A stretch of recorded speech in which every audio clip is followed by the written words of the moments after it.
الله عليه وسلم صلى الله على محمد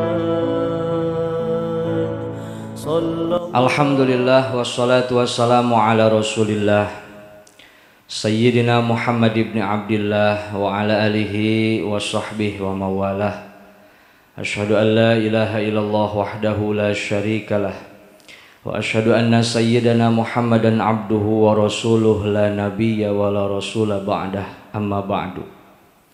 Yang sama-sama kita hormati dan kita muliakan segenap para orang tua, para sepuh, para bini sepuh, wabil khusus yang sama-sama kita hormati dan kita muliakan. Alhamdulillah, guru kita yang mulia telah hadir di tengah-tengah kita.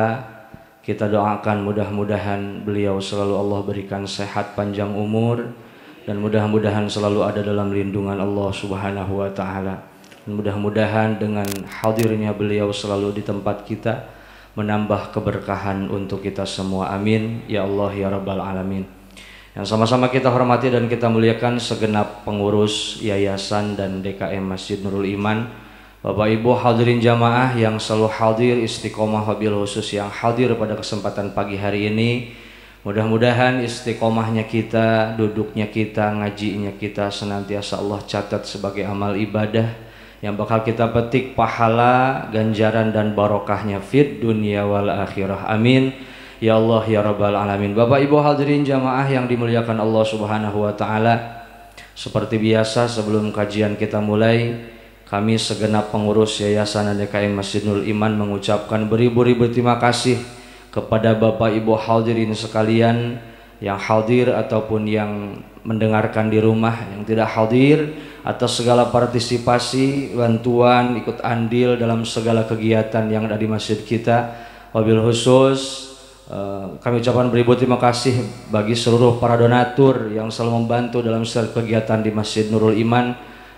Alhamdulillah pada pagi hari ini kami terima sedekah dari hamba Allah senilai Rp150.000, sedekah dari hamba Allah Rp100.000 untuk kajian subuh, dan juga alhamdulillah pagi hari ini kita disponsori oleh Bubur Monas Bapak Riyadi. Kita sama-sama doakan seluruh para donatur yang telah memberikan rezekinya untuk masjid kita. Bapak Ibu sekalian, mudah-mudahan Allah ganti dengan rezeki yang lebih banyak, lebih barokah, dan mudah-mudahan pahalanya terus mengalir untuk kita, orang-orang tua kita, dengan keberkahan dari Allah Subhanahu wa Ta'ala.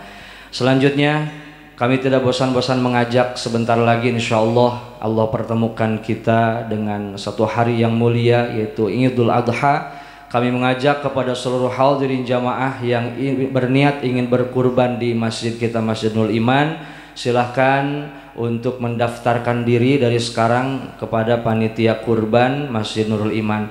Dan bagi para donatur yang ingin ikut bergabung membantu, baik itu sedekah subuh, sedekah Jumat dan lain sebagainya, silahkan dengan senang hati silahkan menghubungi panitia dan juga pengurus Masjid Nurul Iman.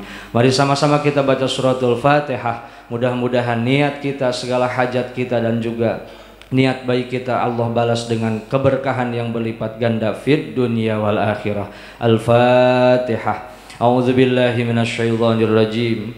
Bismillahirrahmanirrahim. Alhamdulillahirabbil alamin. Arrahmanir rahim. Maliki yaumiddin. Iyyaka na'budu wa iyyaka nasta'in. Ihdinas siratal mustaqim. Shiratal ladzina an'amta 'alaihim ghairil maghdubi 'alaihim waladdallin.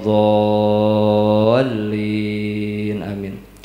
Bapak Ibu hadirin jamaah, mari sama-sama kita simak, kita dengarkan pembahasan kitab hadis Arba'in Nawawi akan disampaikan oleh guru kita tercinta yang mulia Al-Mukarram wal Mutarram Al-Habib Syafiq bin Ali Ridha bin Abu Bakar bin Salim. Dengan segala hormat kami persilahkan. Sallu ala Nabi Muhammad. Assalamualaikum warahmatullahi wabarakatuh. Mungkin yang megang kitab bisa buka halaman ke-7. Kita bakal masuk kepada Al-Haditsus Tsani. Bismillahirrahmanirrahim. Alhamdulillah wassalatu wassalamu ala sayyidina Rasulillah wa ala alihi wa sahbihi wa mawala.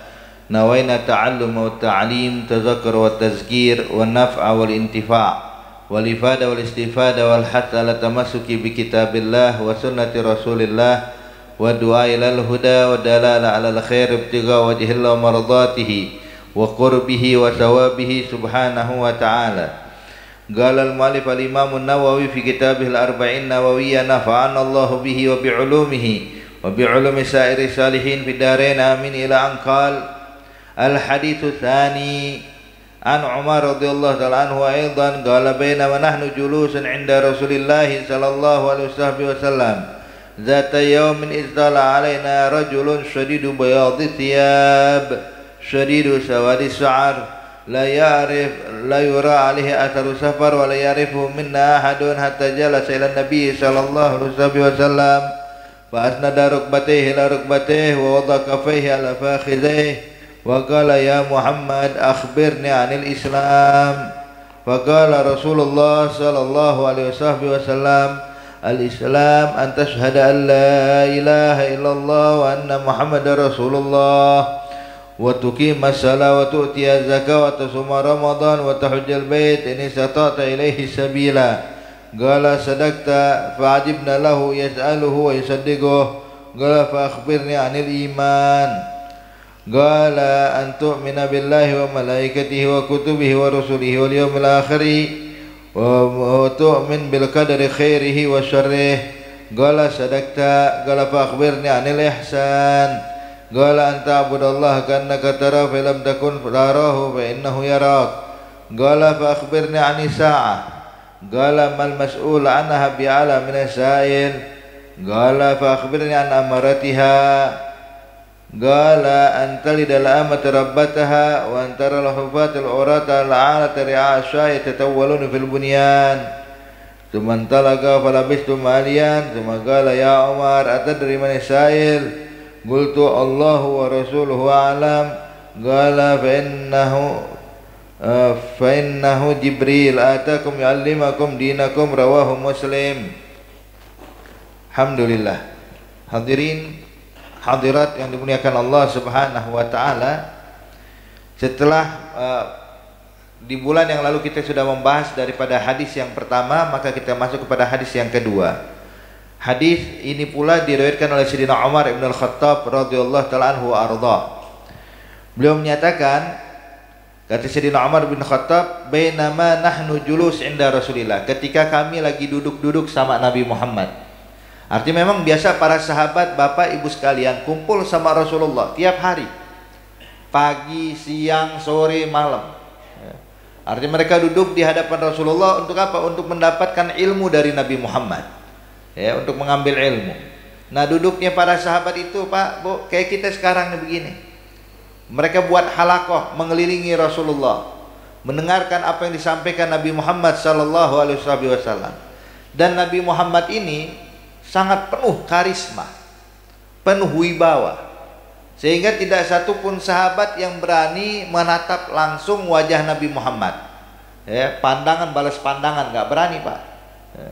Itu para sahabat kalau duduk depan Nabi semuanya nunduk.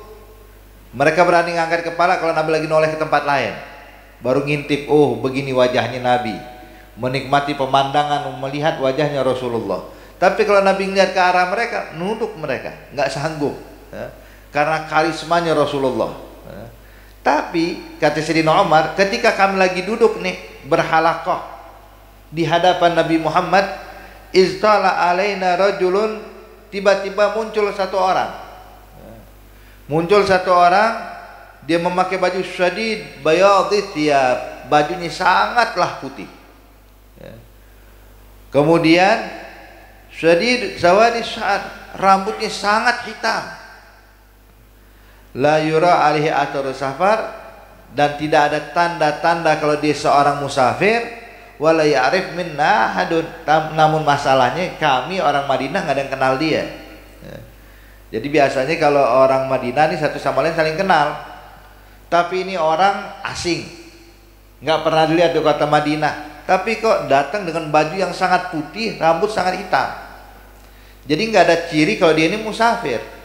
Sebab kalau musafir itu, bapak ibu sekalian, kalau di sana itu kan padang pasir, Ya paling enggak mungkin bajunya bakal kotor kena debu, rambutnya mungkin akan kena debu ya, bakal berubah warnanya. Tapi ini bajunya sangat putih, rambutnya sangat hitam, seakan-akan dia penghuni kota Madinah. Cuman masalahnya orang Madinah nggak ada yang kenal siapa dia. Dan yang lebih menakjubkan lagi kata Sayyidina Umar, ketika dia datang ke tengah-tengah majelis, langsung beliau duduk di mukanya Nabi Muhammad atau di hadapan Rasulullah. Langsung duduk, artinya ini para sahabat lagi keliling kayak gini, ini orang maju Pak sampai ke depan. Sehingga semua sahabat menoleh kepada orang ini, siapa ini orang? Kok berani betul berani langsung ke hadapan Rasulullah? Dia duduk di hadapan Nabi, bukan cuman bertatap muka kayak begini. Dalam hadis disebutkan fa asnada rukbatayhi ila rukbatayhi. Lututnya dia ditempelkan dengan lututnya Nabi Muhammad. Nempel duduknya hadirin. Artinya bukan jauh-jauhan ada jarak 1 meter 2 meter, enggak, nempel. Lutut ketemu lutut. Wa wada'a kaffaihi ala fakhidhi, kemudian dia meletakkan telapak tangannya di atas pahanya begini. Artinya nunjukin ini orang kalau biasa kalau orang duduk di depan Nabi Pak Bu, wah duduknya bukan main, adab, akhlak. Ini seakan-akan dikenal dekat sama Rasulullah, udah akrab banget. Maka para sahabat bingung, Sayyidina Umar juga heran, siapa ini orang? Tahu-tahu dia panggil Nabi Muhammad, dikatakan, ya Muhammad akhbirni anil Islam. Wahai Muhammad, tolong sebutkan padaku apa itu Islam. Engkau ngajarin orang untuk masuk Islam, tapi Islam itu apa? Maka Nabi menjawab dengan rukun Islam, hadirin. Nabi nyatakan al-Islam antashhada an la ilaha illallah wa anna Muhammadar Rasulullah. Engkau bersaksi tiada Tuhan selain Allah dan Nabi Muhammad utusan Allah. Wa tuqimah shalah, dan kau dirikan salat. Wa tu'tiyaz zakah, tunaikan zakat. Wa tasumma Ramadan, puasa bulan Ramadan. Wa tahajjul bait in istata'ta ilaihi sabila. Kemudian kau lakukan pergi haji jika kau mampu. Jadi kalau kita jalankan 5 perkara ini, maka sempurnalah Islamnya kita, hadirin. Maka jangan sampai ngaku orang Islam tapi sholat masih ditinggal. Saya Muslim, cuman sholat nggak pernah. Muslim apa ini? Muslim yang sejati nggak pernah meninggalkan sholat. Hakada. Jadi ngaku Muslim tapi ninggalin puasa. Orang berpuasa Ramadan, dia di pinggir jalan ngisep Cisamsu. Gimana nih? Ngaku Muslim, cuman nggak pernah menunaikan zakat. Ngakunya sih mustahik terus ya. Saya mustahik kapan ngeluarin zakatnya. Hadirin hadirat yang dimuliakan Allah, nih kalau begini ya, memang amalan ibadah yang disampaikan ini itu kalau ditinggalkan bukan menafikan Islam, sebab Islam itu adalah keyakinan dalam hati ya. Dia ucapkan 2 kalimat syahadat dan dia meyakini dengan hatinya, ada muslim fid dunya wa muslim fil akhirah. Tapi amaliyah yang diperintahkan Allah, amaliyah yang diperintahkan dalam rukun Islam ini adalah amaliyah yang menunjukkan kesempurnaan Islam seseorang. Jadi bukan berarti kalau ada orang ninggalin sholat berarti kafir, berarti bukan muslim lah, muslim. Dia kagak sholat beb, tapi kalau meninggal gimana? Selagi dia tidak mengingkari sholat itu wajib, maka dia dihukumkan muslim. Sebab bapak ibu sekalian, kalau ada orang meninggalkan sholat ini ada 2 macam contohnya. Ada orang meninggalkan sholat karena ingkar, dianggap sholat nggak wajib. Nah ini ingkar berarti ya, mengingkari kewajiban sholat. Ini sudah jelas dihukumkan kafir, keluar dari Islam. Tapi kalau meninggalkan sholat bukan karena ingkar, tapi karena malas, sholat nanti deh, belum datang hidayat buat saya. Artinya alasan memang belum mau sholat. Maka dia tetap dihukumkan muslim walaupun dia ahli maksiat. Muslim tapi fasik. Jadi adapun hadis Nabi Muhammad mengatakan man taraka salata muta'ammidan faqad kafara jihara, yang meninggalkan salat terang-terangan ini dia kafir terang-terangan. Ini maksudnya adalah kalau meninggalkan salat kalau dengan ingkar. Tapi kalau meninggalkan salat bukan karena ingkar ya tidak dihukumkan kafir. Seperti ada aliran-aliran zaman sekarang ini, Bapak Ibu sekalian, aliran kalau dengar azan bukan pergi ke masjid, dia pergi ke kolong meja, duduk di bawah pohon, cuman bilang eling, eling, eling ya. Ini eling, eling nih, yang kayak begini hadirin, ini mereka adalah orang yang mengingkari sholat itu wajib dengan alasan firman Allah loh. Mereka dengan alasan firman Allah. Allah kan bilang dalam Al-Quran, aqimis shalah li dzikri, dirikan sholat untuk mengingatku. Nah, ingat artinya eling. Jadi dia bilang kalau orang masyarakat sini mereka belum nyampe kayak kita, makanya harus sholat dulu. Kalau kita mau nyampe, jadi udah nggak perlu sholat, cukup elingnya doang, eling, eling, eling, eling. Nah, ini pernah disampaikan kepada Imam siapa? Imam Junaid Sayyidut Taifah. Dia bilang, ya Imam Junaid, ada di daerah kampung sana mereka meninggalkan sholat dan mereka cukup mengingat Allah saja. Ketika datang waktu sholat cukup dia mengingat Allah dengan alasan mereka udah nyampe. Sayyidina Imam Junaid mengatakan golnam, iya mereka udah nyampe, cuman bukan nyampe ke Allah, nyampe ke lubang api neraka. Ini orang kayak begini, jangan ninggalin sholat. Jadi pokoknya Pak Bu, ninggalkan sholat ini ada dua macam. Ada yang meninggalkan sholat karena ingkar, ini jelas dihukumkan keluar dari Islam. Ada yang meninggalkan sholat tidak ingkar, cuman malas ngerjain, ini tetap dihukumkan sebagai muslim tapi fasik. Makanya tugas kita sebagai muslim sejati, jangan pernah meninggalkan sholat, jangan meninggalkan puasa, jangan meninggalkan zakat. Kalau kita mampu pergi haji. Ini bentuk kesempurnaan Islam seseorang. Baik. Kemudian hadirin, orang ini ketika mendengar jawaban Nabi Muhammad langsung mengatakan sadaqta, benar jawaban kau ya Muhammad.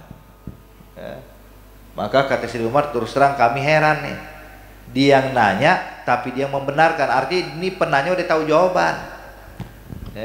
Kayak seorang guru kalau nanya ke murid, bukan karena guru nggak tahu jawabannya, cuman pengen tahu murid bisa jawab apa enggak. Ketika sang murid bisa menjawab, dia bakal ahsan, benar jawaban ente.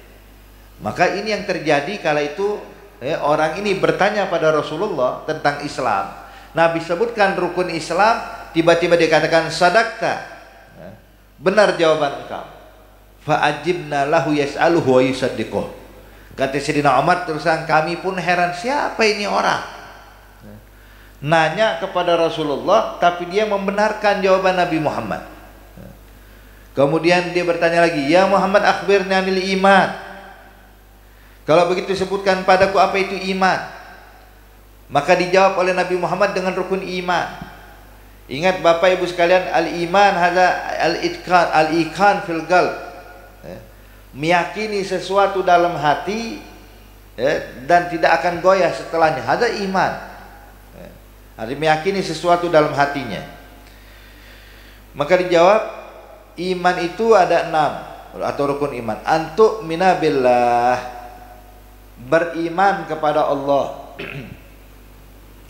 Beriman kepada Allah bukan berarti Bapak Ibu sekalian yakin aja Allah itu ada lah, bukan cuma sekedar itu. Yakin atas semua sifat Allah, yakin atas semua kemampuan Allah, yakin atas kesempurnaan Allah, bahwa Allah adalah zat yang memiliki segala macam kesempurnaan. Semua kesempurnaan milik Allah, nggak ada yang kurang dan nggak ada celahnya. Kalau kita kan manusia nggak begitu hadirin. Walaupun kita dibilang makhluk yang sempurna, kita punya mata, punya tangan, punya kaki, punya jemari, kita makhluk yang sempurna, tapi terus terang banyak kurangnya. Kita nggak sempurna banget hadirin. Maka di situ dinyatakan kesempurnaan hanya milik Allah, bukan milik kita.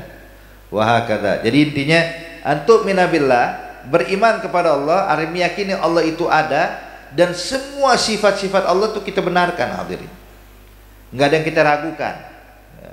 Hakata. Jangan ngaku beriman kepada Allah cuman masih suka ngeluh. Orang kalau beriman kepada Allah udah percaya, yakin, jangan pernah mengeluh atas keputusan Allah. Sebab Allah ini Tuhan, kita ini hanya hamba hadirin. Kalau ada dalam masalah perbudakan ada tuan ada budak, Maka Tuan kalau ngasih perintah, budak nurut aja, jangan ngeluh. Ya, jangan ngeluh. Kalau Tuan bilang, budakku ente tolong sapuin belah sini, jangan ngeluh, sapuin aja udah. Ente nurut, ente bakal dapat hadiah. Tapi ente membangkang, ente bakal dapat hukuman. Nah kita juga pada Allah, ketika Allah perintahkan kita ibadah, Allah perintahkan kita nunduk taat pada Allah, jalanin. Orang yang patuh atas perintah Allah bakal mendapatkan hadiah dari Allah. Tapi orang yang membangkang perintah Allah, Bu, ya Allah, ya, Allah diingatkan, inna azabi lasyadid, azabku amatlah pedih, kata Rasulullah. Wahakadha. Jadi antuk minabillah, beriman kepada Allah, wa malaikatihi, beriman kepada malaikat-malaikat Allah. Jadi semua malaikat-malaikat Allah, ya, jumlah malaikat ini banyak Pak, Bu, ya, tidak terhitung jumlahnya. Bahkan disebutkan di dalam hadis, setiap hari Allah menciptakan 60.000 malaikat setiap hari, ya, dari sebelum Allah ciptakan bumi sampai hari kiamat. Kira-kira udah stok keberapa nih, ya, malaikat yang diciptakan Allah? Tiap hari 60.000 hadirin, subhanallah. Jadi malaikat jumlahnya banyak. Bahkan disebutkan di dalam hadis, setiap manusia ini ada namanya malaikat hafazah. Malaikat hafazah ini yang menjaga tubuh kita, Bapak Ibu sekalian. Setiap satu orang 10 malaikat. Yang hadir berapa orang? Banyak. Coba jumlah malaikatnya Pak, yang sama kita nih, bukan raqib, bukan raqib atid ya. Malaikat hafazah itu jumlahnya setiap satu orang 10. Makanya orang bilang untung malaikat nggak makan bubur Monas ya. Kalau nggak, waduh, kelabakan juga nih. Arti subhanallah, arti malaikat banyak hadir sama kita nih. Ya. Nah makanya hadirin, malaikat jumlahnya banyak, cuman yang wajib kita imani hanya 10.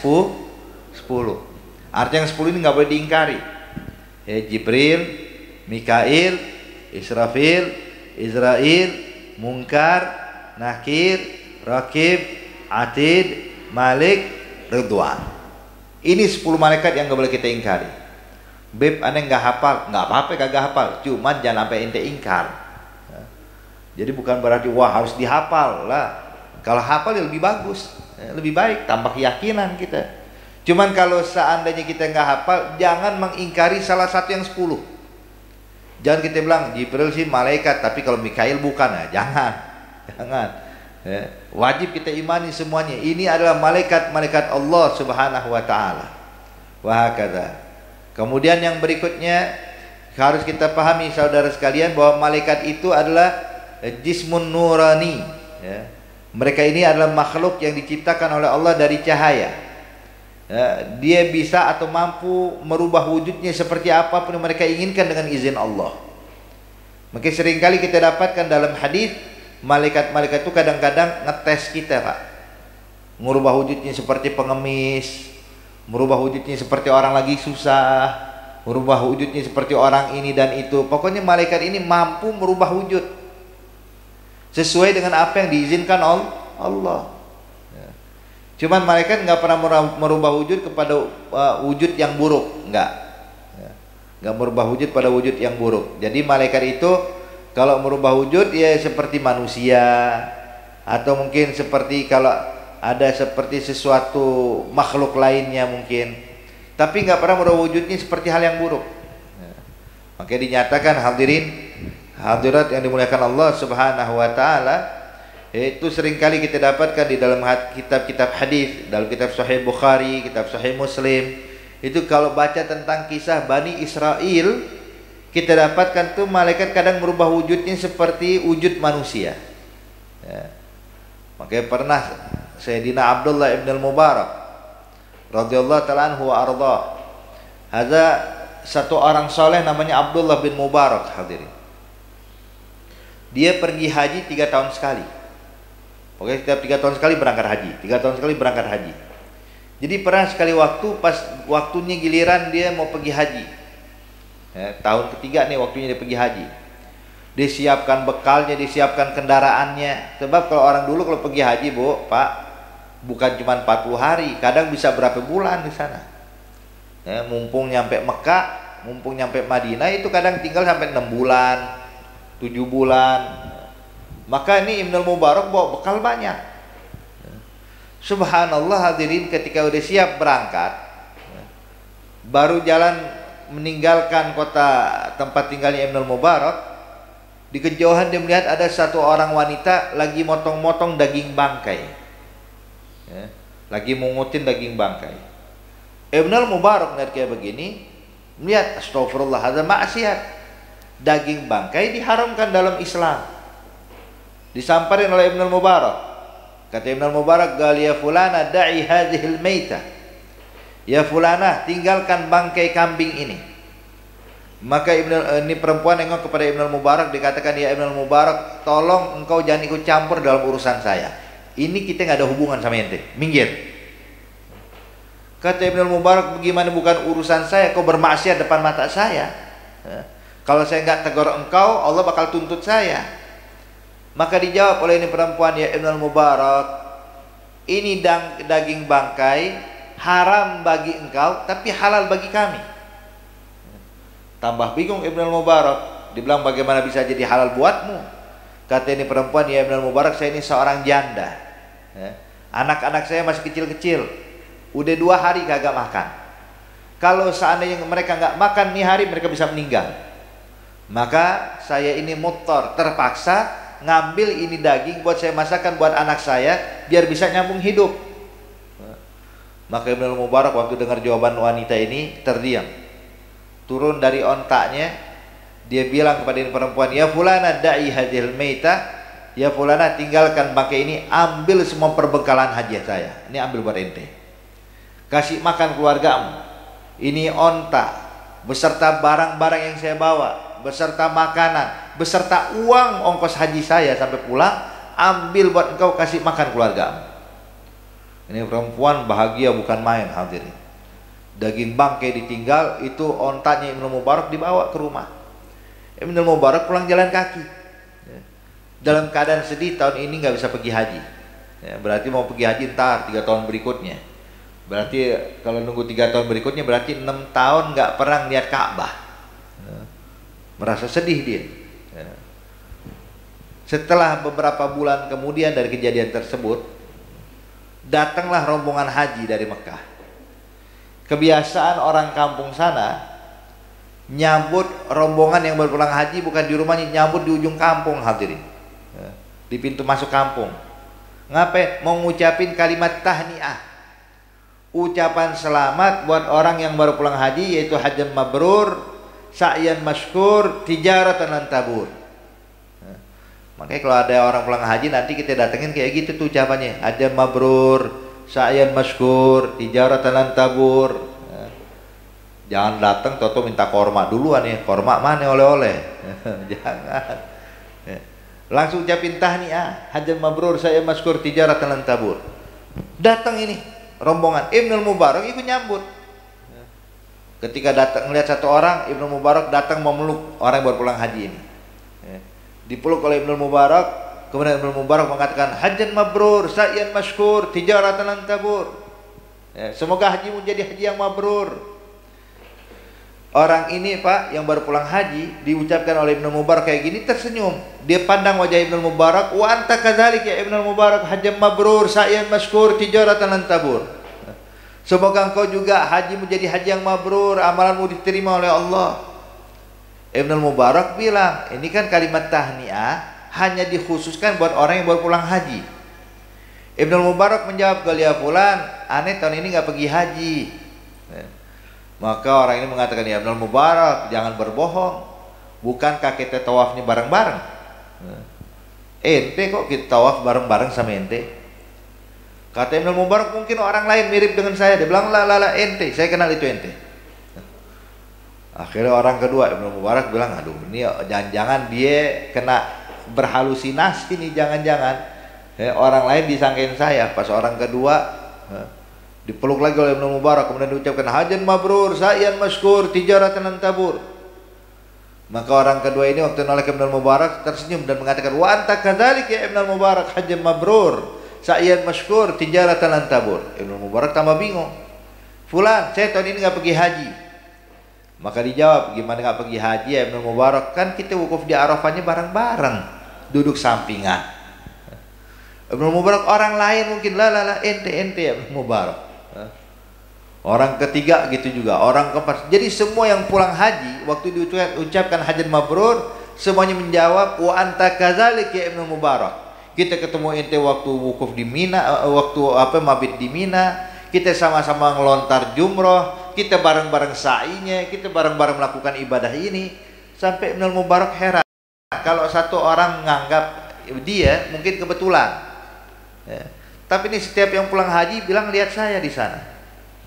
Ibnu Mubarak pulang ke rumah sebelum tidur di malam hari dia doa sama Allah, ya Rabb, tolong tunjukkan apa sebenarnya yang terjadi.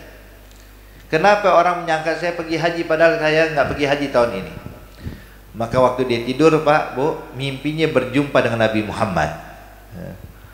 Nabi Muhammad berkata kepada Ibnu Mubarak, ya Ibnu Mubarak, tahukah engkau berkat kebaikan engkau pada wanita itu kau berikan bekal hajimu, kau berikan hartamu, kau berikan semua makananmu untuknya, dan dia saat ini hidup bahagia, maka Allah utuskan satu malaikat, kata Nabi Muhammad, dirubah wujudnya seperti wujudmu, mukanya seperti mukamu, ucapannya seperti ucapanmu, gerakannya seperti gerakanmu.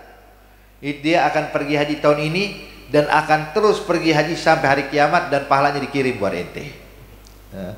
Jadi walaupun sekarang Ibnu Mubarak dia meninggal Pak, tuh malaikat yang wujudnya kayak Ibnu Mubarak ada tuh sekarang. Lagi musim haji ini lagi ada di situ dia. Ntar orang tawaf ikut tawaf, orang sa'i ikut sa'i, orang lontar jumrah ikut lontar jumrah, sehingga nanti pahalanya dikirimkan buat Ibnu Mubarak. Hakada. Artinya banyak hadirin disebutkan di dalam hadis, contohnya tentang 3 orang yang dulu terkena penyakit kemudian disembuhkan oleh Allah. Maka Allah pengen ngetes ini orang-orang kira-kira setelah sembuh ingat nggak akan nikmat Allah. Jadi yang satu kepalanya botak, yang satu terkena penyakit kulit, yang satu lagi buta matanya. Jadi 3 orang ini berdoa kepada Allah minta disembuhkan. Bahkan bukan cuma disembuhkan oleh Allah, dikasih rezeki berlimpah hadirin. Itu mereka punya peternakan kambing, punya peternakan unta, punya peternakan ini dan itu. Subhanallah, Allah mengetes. Dikirimlah satu malaikat bagaikan pengemis yang rambutnya pelontos, kepalanya pelontos, nggak ada rambut hadirin. Datang kepada orang ini yang dulu pernah botak rambutnya ya. Kata orang ini mengatakan, ya fulan, tolong bantu saya, udah sekian lama saya nggak makan, minta deh 1 ekor kambing buat saya. Ini minta juga nggak tanggung-tanggung hadirin ya, mintanya kambing ya. Maka orang ini berkata, kalau ibta'id anna, menjauh dari saya, diusir. Orang kedua yang kena penyakit kulit yang disembuhkan oleh Allah Subhanahu wa taala dan dikasih rezeki oleh Allah, maka malaikat datang lagi kepada orang ini dengan gambaran bentuk orang yang lagi kena penyakit kulit. Datangnya fulan, tolong bantu saya, udah sekian hari nggak makan ini dan itu, maka diusir lagi. Datanglah kepada orang ketiga yang dulunya buta, kemudian disembuhkan oleh Allah. Ini malaikat merubah wujudnya seperti wujud manusia dengan mata yang buta, datang kepada orang ini mengatakan, ya fulan, tolong bantu saya buta, berikan saya 1 ekor kambing. Maka orang yang dulu buta bilang, ya Allah, dia pernah ngalamin, dia sekarang ngalamin apa yang saya alami dulu. Saya sudah melek, dia masih buta. Siap, kata orang ini, ya udah, buat ente kasih 10 ekor kambing. Maka ketika dikasih 10 ekor kambing, malaikat pun membuka matanya. Berkata, ya fulan, saya ini adalah malaikat Allah Subhanahu wa taala yang diutus untuk menguji engkau, untuk mengujimu. Kalau seandainya lulus ujian akan mendapatkan ganjaran dari Allah. Dan saya lihat dari ketiga orang bersaudara ini yang lulus cuma itu, yang 2 gagal.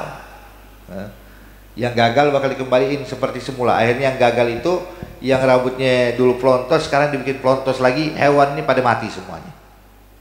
Yang dulu terkena penyakit kulit dikenakan lagi penyakit kulit dan hewannya pada mati semuanya. Hingga kembali ke dalam keadaan susah, yang sembuh cuman yang buta. Coba lihat. Artinya di sini malaikat diutus oleh Allah untuk ngetes kita. Makanya Bapak Ibu sekalian, kalau datang ntar ada pengemis datang ke rumah kita, jangan buru-buru diusir. Jangan-jangan tuh malaikat lagi mau ngetes kita. Ada pengemis datang tiap hari diomelin mulu. Ngasih kagak, ngomel iya, jangan. Kasih walaupun sedikit, hadirin. Jadi malaikat ini bisa merubah wujudnya seperti wujud manusia, bisa. Yang ketiga, hadirin, beriman kepada kitab-kitab Allah. Nah, kitab-kitab Allah ini Bapak Ibu sekalian jumlahnya banyak. Disebutkan oleh ulama ada 104 kitab. Cuman yang wajib kita imani hanya 4. Yaitu kitab Taurat buat Nabi Musa, Zabur untuk Nabi Allah Daud, Injil untuk Nabi Allah Isa, dan Al-Quran untuk Nabi Muhammad. Jadi 4 kitab yang wajib kita imani, jangan kita ingkari. Kemudian beriman kepada Rasul-Rasul Allah juga banyak. Juga banyak. Cuman yang wajib kita imani hanya 25. Artinya 25 ini nggak boleh kita ingkari, Pak, Bu. Nama Nabi itu kalau bilang, "Lah, ini bukan Nabi," nggak boleh kita ingkari. Adapun selain yang 25, kalau kita nggak percaya, monggo aja silahkan. Itu di Hadramut tuh ada beberapa anbiya di situ yang tidak termasuk dari 25. Ada Nabi Hadun, belum pernah dengar kan? Cuman orang saya meyakini ini Nabi, putranya Nabi Hud, Nabi Hadun. Ada juga Nabi Sirjis, Nabi Sirjis. Ada juga berapa anbiya lah dikuburkan di sana. Taib, ala kulli hal. Jadi intinya anbiya banyak. Bahkan Allah sebutkan dalam Al-Quran banyak, hadirin. Itu kisah Nabi Allah Daud, kisah pasukan Tolut terbentuk, itu yang menentukan ada namanya Nabi Ismail, bukan Nabi Ismail, Nabi Ismail. Walaupun nggak disebutkan namanya dalam Al-Quran, tapi disebutkan dalam kitab tafsir. Jadi intinya anbiya banyak, cuman yang wajib kita imani hanya 25. Kemudian yang berikutnya beriman kepada hari akhir. Beriman pada hari akhir. Hari akhir ini hari kiamat dan setelahnya. Perkara-perkara gaib, itu masuk pada hari akhir. Bahkan alam barzakh pun termasuk hari akhir. Nabi bilang kalau datang ajal seseorang maka telah bangkit kiamahnya. Artinya datang kiamat bagi dia. Jadi kiamat itu dengan pindahnya manusia dari alam dunia ke alam barzakh. Itu dimulai itu hari akhir. Jadi hari akhir itu bukan nunggu hari kiamat terbesar nanti lah. Dengan wafatnya kita masuk ke alam barzakh itu di hari akhir, hadirin. Artinya beriman pada hari akhir, mengimani semua perkara-perkara gaib yang ada pada hari akhir. Adanya barzakh, adanya soal mungkar wa nakir, ada nikmat kubur, ada azab kubur, nanti hari pembangkitan, tiupan sangkakala, kemudian juga adanya surga, ada neraka, ada sirat, ada mizan, semua wajib kita imani. Itu bentuk beriman pada hari akhir. Kemudian yang berikutnya beriman kepada ketentuan Allah, khairihi wa syarri, yang baik dan buruk itu semua sudah ditentukan Allah. Bahkan duduknya kita saat ini, Bapak Ibu sekalian, ini kita lagi kumpul di masjid ini nih, Masjid Nurul Iman. Tahu nggak? Allah sudah menentukan takdir buat kita kalau kita bakal kumpul tahun ini. Kita bakal kumpul saat ini. Kapan? Dari sebelum Allah ciptakan alam semesta, bahkan sebelum Allah ciptakan kita. Alhamdulillah, kita dipilih sama Allah untuk duduk di tempat yang baik. Ada saudara-saudara kita muslimin dipilih oleh Allah untuk duduk di tempat yang buruk. Nah, kita dipilih untuk tempat yang baik, bersyukurlah pada Allah. Sebab ini semua telah ditakdirkan dan ditentukan oleh Allah Subhanahu wa taala. Baik. Kita lanjutkan.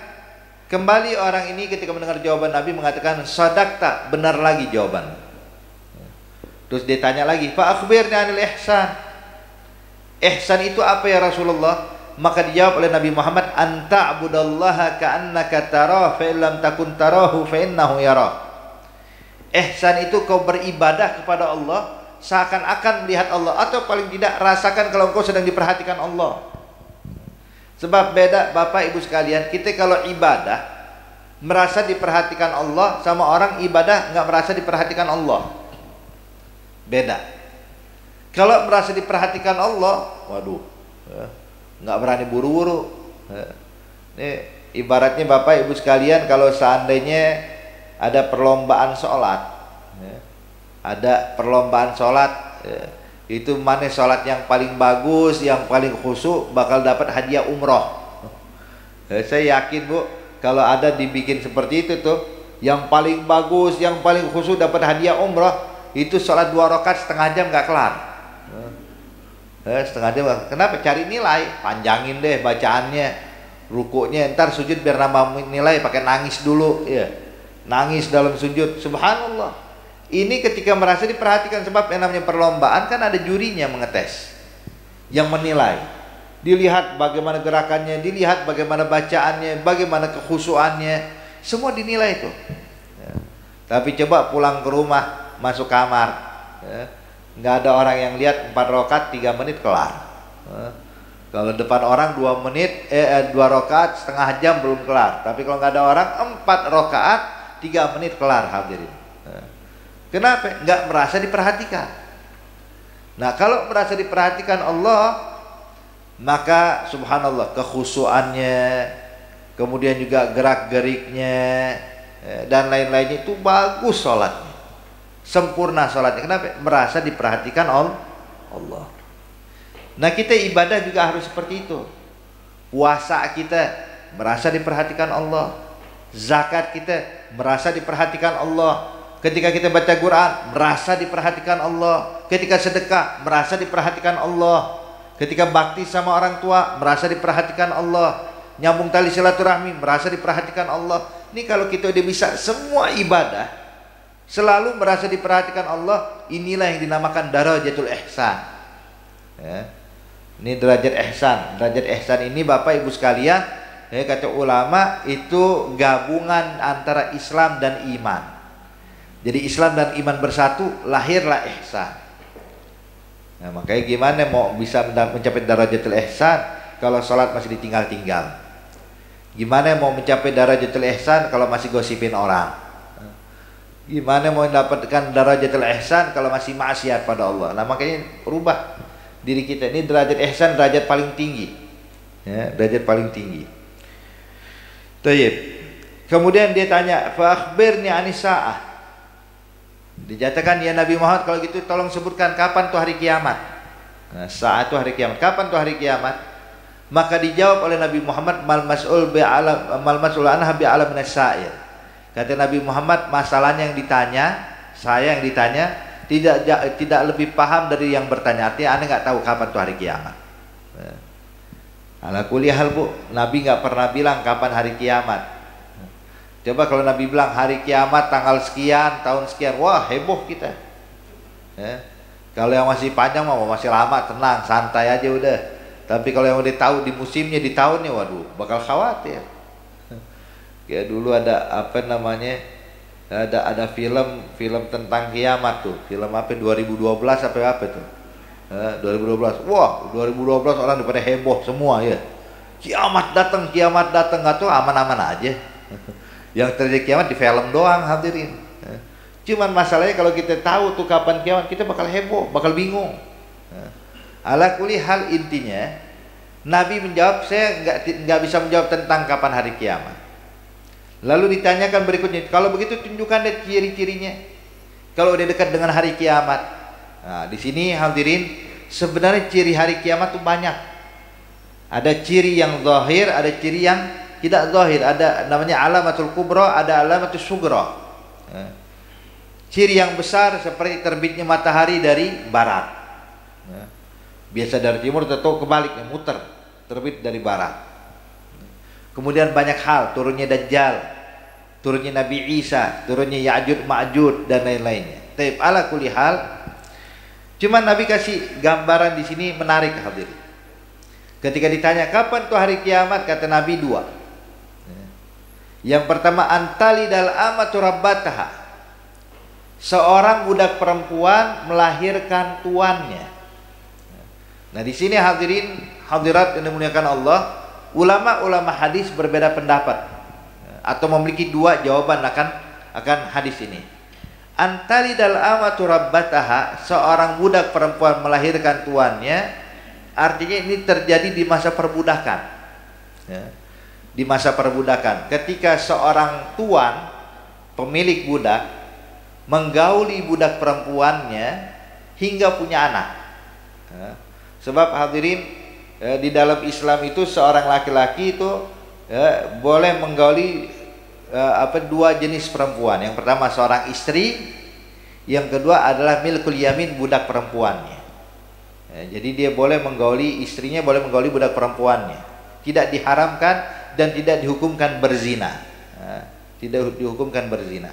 Makanya di situ ketika seorang tuan menggauli budak perempuannya, maka budak perempuan ini kalau hamil punya anak, budak perempuan ini namanya ummul walad atau mustauladah. Anak yang dilahirkan merdeka, tuannya. Jadi ketika Nabi bilang antali dalam amatu rabbataha, seorang budak perempuan melahirkan tuannya, artinya bakal banyak proses seorang tuan menggauli budak perempuan hingga punya anak. Hingga punya anak. Subhanallah, zaman sekarang perbudakan udah nggak ada lagi. Zaman sekarang perbudakan udah nggak ada lagi. Taib. Lalu apa makna kedua? Kayaknya makna kedua yang lebih cocok. Apa itu antali dalam rabbataha? Makna kedua hadirin adalah makin banyaknya anak yang durhaka pada ibunya. Sehingga ibunya bagaikan seorang budak, anaknya bagaikan tuan. Anaknya cuma bisa ngomel aja. Siapa yang diomelin? Ibunya. Yang melahirkan dia, yang membesarkan dia, yang mengurus dia, yang ngobatin dia waktu sakit. Itu nanti kalau udah dekat hari kiamat, Bu, makin banyak nih anak yang durhaka pada orang tuanya. Makanya jangan sampai nih kita jaga anak-anak kita. Sekarang udah banyak contohnya.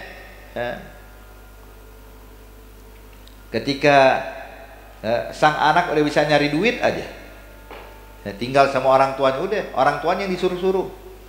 Ngerasa udah mampu ngasih nafkah buat ibunya, maka ibu yang disuruh, ibu tolong ya, walaupun awalnya kalimatnya tolong, tolong ya baju saya tolong dicuciin, besok mau dipakai. Nih baju belum setrika Bu, tolong setrikain. Bu, kamar saya kotor, tolong dong dibersihin. Bu, makanannya mana kok belum dimasakin? Kalimatnya begini terus hadirin, sehingga sang ibu yang nyiapin makan, yang nyiapin baju, yang nyuciin ini dan itu kalau telah dikit diomelin. Ibu gimana sih, saya kan mau kerja, baju kok belum disetrika. Ibu gimana, saya kan lapar, perut saya belum makan nih, mana makanannya? Diomelin hadirin, sang ibu nurut aja. Ya Allah. Ini hari kiamat makin banyak anak yang kayak begini. Kira-kira kayak gini udah mulai banyak belum? Banyak tuh, pada ngaku semua ibu-ibu. Coba lihat. Nah, tugas kita jaga hadirin, jangan sampai terjadi. Didik. Makanya Rasulullah SAW menyatakan, rahimallah imra'an ana waladahu libirri. Allah merahmati orang tua yang membantu anaknya, yang mendidik anaknya biar bisa bakti sama dia. Makanya jangan biarkan anak durhaka sama orang tua, jangan. Makanya jangan sampai Bu, anak-anak kita nih kayak begini, jangan. Kita didik benar-benar. Biarkan anak kita tuh khidmah pada kita, bukan kita khidmah pada anak. Kalau betul sayang beb, saya sayang sama dia, betul. Cuman hati-hati, kalau sayangnya kebablasan hadirin, akhirnya kita bakal menyebabkan hal yang buruk.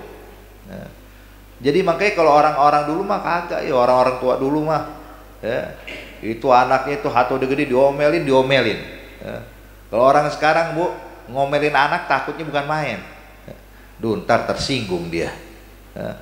Makanya saya ingat dulu saya waktu sekolah di Hadramut hadirin, ada guru kami, ulama besar dia. Ulama besar, calon mufti. Dia kalau sholat Jumat dia khatib Jumat. Itu abahnya ngikut sama anaknya nih, ngikut sholat Jumat di mana abahnya ngikut. Nah beliau ini kan karena faqih, ulama, calon mufti hadirin, itu biasa dia kalau udah kelar sholat Jumat orang pada kumpul nih sama dia, nanya tentang masalah ilmu, nanya tentang masalah hukum. Abahnya di belakang dia, zikir, sholat sunnah, zikirnya panjang kebetulan. Jadi nih sang anak Pak, sang ulama nih, guru kita nih, apa ngadepin para orang yang datang sekitar dia. Namanya Syekh Umar Al-Khatib namanya. Walhasil abahnya dikelar zikir, dia salat sunnah dikelar. Ini anak masih menjawab pertanyaan orang. Abahnya nggak kuat, dipanggil Omar, dipanggil sama anaknya. Nggak dengar karena lagi sibuk. Tahu apa yang dilakukan abahnya Pak, Bu? Ngambil tongkat, tuh ujung tongkat tuh dikaitkan ke baju Syekh Umar, ditarik ke belakang. Ayo Umar, kita jalan pulang. Bilang, siap abah. Bangun kayak anak kecil, hadirin, siap. Abahnya digandeng, bilang, minta maaf semuanya, saya mesti nganterin abah pulang. Nggak ada amarah, nggak ada emosi sama sekali. Coba kalau kita bakal bilang, nih abah gimana sih, abah nggak menghargai saya lagi ngadepin orang, saya begini. Tuh kita hadirin. Tapi orang-orang dulu kayak begini didikannya. Nggak ada anak durhaka sama orang tua, nggak ada. Makanya di sini ibu, bapak, Nabi bilang ciri hari kiamat, kalau udah dekat hari kiamat, makin banyak anak durhaka sama orang tua. Ya Rabb, insya Allah kita punya anak jadi anak yang bakti sama kita semuanya, amin. Hakada. Kemudian yang kedua, ini juga banyak nih. Apa kata Nabi, antara ri'asa, antara al-hufah, al-urah, al-ala, ri'asa yatatawwaluna fil bunyan. Ciri hari kiamat kalau sudah dekat, kata Nabi Muhammad, engkau bakal mendapatkan banyak orang yang dulunya itu nyeker, nggak punya sendal, bahkan dulunya itu nggak punya baju, bahkan dia ini adalah orang miskin, bahkan dia ini adalah penggembala kambing, artinya memang orang miskin, orang susah lah. Tapi bakal berubah keadaannya sehingga mereka bakal yatatawwaluna fil bunyan, berlomba-lomba meninggikan bangunan. Kalau kita lihat Bu, seperti contoh ya, seperti di Arab Saudi. Dulu Arab Saudi sebelum kenal minyak miskin, sebelum kenal minyak nih miskin. Tapi sekarang begitu kenal minyak, lihat, ini bangun menara, ini bangun menara lebih tinggi. Oh, bangun menara, saya bangun lagi lebih tinggi. Terus yatatawwaluna fil bunyan, berlomba-lomba dalam meninggikan bangunannya. Beb itu Saudi doang, enggak, hatta kita di Indonesia hadirin. Di Indonesia contoh, orang kampung cuman jadi TKW, jadi TKI, berangkat ke luar negeri kerja, begitu pulang bangun rumah, wah rumahnya gedong. Tetangganya ngeliat, oh ini gedong 2 tingkat, saya bikin 3 tingkat. Bikin 3 tingkat, saya bikin 4 tingkat. Bikin 4 tingkat, saya bikin 4 tingkat, cuman yang satu ke bawah, basement. Masya Allah, yatatawwaluna fil bunyan. Ini terjadi hadirin, padahal kita tahu dulunya siapa ini orang. Cuman bisa berubah begitu 360 derajat dengan mudahnya, cepatnya perubahan tersebut dibikin sama Allah Subhanahu wa taala. Nah, ciri hari kiamat tuh kalau udah dekat kayak begini. Orang yang kita lihat dulunya susah berubah jadi orang sukses. Dan ketika dia jadi orang sukses, udah bukan sukses buat sendiri, berlomba-lomba dengan lawannya. Berlomba-lomba dengan kawannya. Ini punya ini, bang saya harus punya ini. Dia bangun 2 tingkat, saya bangun 3 tingkat. Wah kada. Ya. Ini juga udah banyak sekarang. Ya. Maka kata Nabi, ini 2 ciri ini menunjukkan sudah dekatnya akan hari kiamat. Ya Rabb, insya Allah Allah mantapkan iman kita dan meninggalkan kita dalam keadaan husnul khatimah, amin ya rabbal alamin. Taib. Kemudian Nabi nyatakan, Sayyidina Umar mengatakan, "Tuman talaga falabis tumalian." Setelah kejadian itu, kita berpisah dengan Rasulullah. Setelah beberapa waktu Nabi ketemu sama saya. Nabi waktu melihat saya, Nabi tanya, "Igal ya Umar." Nah, dipanggil, "Wahai Umar." "Labaik ya Rasulullah." "Atadri man sa'il?" Ente kenal nggak yang bertanya kali itu siapa? Maka aku jawab, "Allahu wa rasuluhu alam." Saya nggak ketahui ya Rasulullah. Kata Nabi, ya, fa innahu Jibril atakum yu'allimukum dinakum. Kata Nabi, dia adalah malaikat Jibril. Itu yang nanya tuh malaikat Jibril. Datang kemari dengan niat mau mengajarkan agama buat kalian. Sebab kadang orang bertanya bukan minta jawaban, tapi untuk memberikan jawaban buat orang lain. Dia udah tahu jawabannya, cuman biar orang lain tahu. Seperti ada ustadz nanya, Beb, memang rukun wudu berapa sih? Dia tahu jawabannya rukun wudu ada berapa. Cuman dia pengen menyampaikan biar orang-orang dengar langsung dari ulama atau dari Habib atau dari siapa. Jadi ini yang dilakukan malaikat Jibril. Makanya kata Nabi, dia datang bertanya kepada saya dengan tujuan mengajarkan agama buat kalian, sehingga kalian jadi paham Islam itu apa, iman itu apa, ihsan itu apa, ciri-ciri hari kiamat itu apa, berkat datangnya malaikat Jibril alaihissalam. Wahakadha, ini hadis diriwayatkan oleh Imam Muslim radhiyallahu ta'ala anhu wa ardhah. Saya rasa cukup sampai sini. Kalau ada yang punya pertanyaan silahkan, kalau ada yang mau nanya saya berikan kesempatan. Kalau nggak ada kita tutup. Tafadhal.